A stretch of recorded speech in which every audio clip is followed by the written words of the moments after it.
ಇವತ್ತಿನ ವಿಡಿಯೋದಲ್ಲಿ ನಾನು ನೆಲ್ಲಿಕಾಯಿ ತಂಬುಳಿ ಮಾಡಿ ತೋರಿಸ್ತಾ ಇದ್ದೀನಿ. ನೆಲ್ಲಿ ಚಟ್ ಅಂತಲೂ ಹೇಳ್ತಾರೆ ಇದಕ್ಕೆ.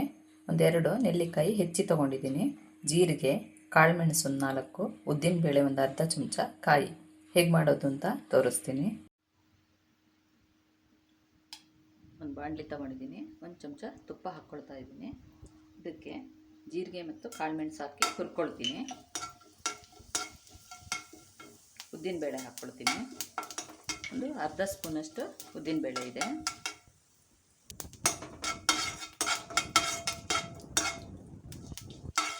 ಜೀರಿಗೆ ಉದ್ದಿನಬೇಳೆ ಹುರಿದ ಮೇಲೆ ನೆಲ್ಲಿಕಾಯಿನ ಹಾಕ್ಕೊಳ್ತೀನಿ.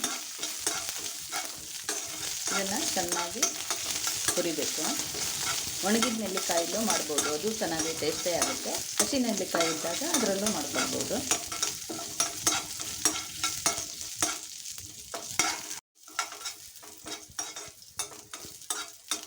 ಇದೀಗ ಹುರಿದಿದ್ದಾಗಿದೆ, ಸಾಕು. ಸ್ಟವ್ ಆಫ್ ಮಾಡ್ಕೊಳ್ತೀನಿ.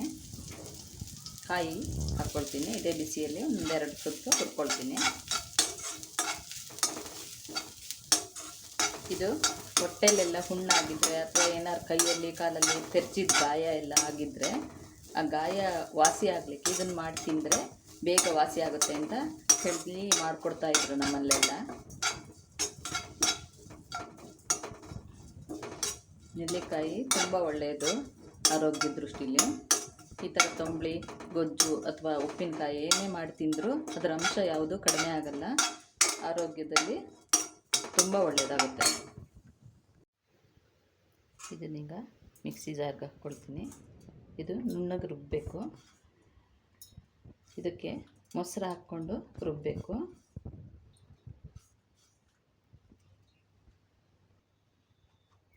ಇದಕ್ಕೆ ರುಚಿಗೆ ಬೇಕಾಗುವಷ್ಟು ಉಪ್ಪು, ಮೊಸರು ಹಾಕಿ ರುಬ್ಬಿ ತಗೊಳ್ತೀನಿ. ರುಬ್ಬಿದ್ದಾಗಿದೆ. ಇದನ್ನೊಂದು ಪಾತ್ರೆಗೆ ಹಾಕ್ಕೊಳ್ತೀನಿ. ನಾನು ರುಬ್ಬಾಗಲೇ ಮೊಸರು ಹಾಕಿ ರುಬ್ಬಿದ್ದೀನಿ. ಇನ್ನು ಸ್ವಲ್ಪ ಮಜ್ಜಿಗೆ ಸೇರಿಸ್ಕೊಳ್ಬೋದು. ಸ್ವಲ್ಪ ನೀರಾಗಿ ಮಾಡಿಕೊಂಡ್ರೆ ಅನ್ನಕ್ಕೆ ಕಲಸಿ ತಿನ್ನಲಿಕ್ಕೆ ಚೆನ್ನಾಗಾಗುತ್ತೆ. ಇದಕ್ಕೊಂದು ಒಗ್ಗರಣೆ ಮಾಡ್ಕೊಳ್ತೀನಿ. ಒಗ್ಗರಣೆಗೆ ಒಂದು ಬಾಣಲಿ ತೊಗೊಂಡು ತುಪ್ಪ ಹಾಕ್ಕೊಂಡಿದ್ದೀನಿ. ಸಾಸಿವೆ, ಜೀರಿಗೆ, ಮೆಣಸು ಹಾಕ್ಕೊಳ್ತೀನಿ. ತುಪ್ಪದಲ್ಲೇ ಒಗ್ಗರಣೆ ಮಾಡಬೇಕು, ಟೇಸ್ಟು ತುಂಬ ಚೆನ್ನಾಗಿರುತ್ತೆ.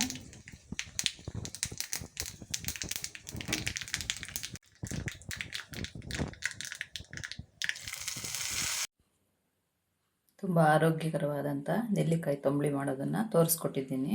ಈ ವಿಡಿಯೋ ನಿಮಗೆ ಇಷ್ಟ ಆದಲ್ಲಿ ಲೈಕ್ ಮಾಡಿ, ಶೇರ್ ಮಾಡಿ, ಕಾಮೆಂಟ್ ಹಾಕಿ. ಸಬ್ಸ್ಕ್ರೈಬ್ ಮಾಡದೇ ಇರೋರು ಸಬ್ಸ್ಕ್ರೈಬ್ ಮಾಡಿ. Thank you.